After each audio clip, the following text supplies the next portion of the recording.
ST bus भाडेवाढच्या विरोधात आगार प्रमुखाला उबाटाचे निवेदन. पुसद प्रतिनिधी.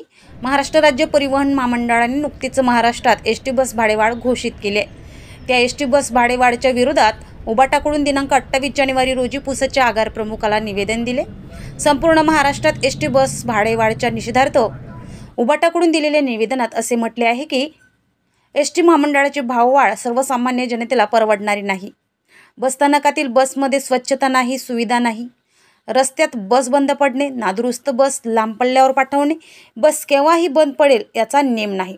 बस बंद झाल्यास प्रवाशांचे हाल होणे याकडे लक्ष न देता अचानक प्रवाशांच्या खिशाला कात्री लावून प्रवाशांची आर्थिक लूट करण्यात आली. याच्या विरोधात उबाटाकडून निवेदन देण्यात आले. पुसद येथील शिवसेना उबाटा पक्षाच्या वतीने भाववाढीचा जाहीर निषेध केलाय.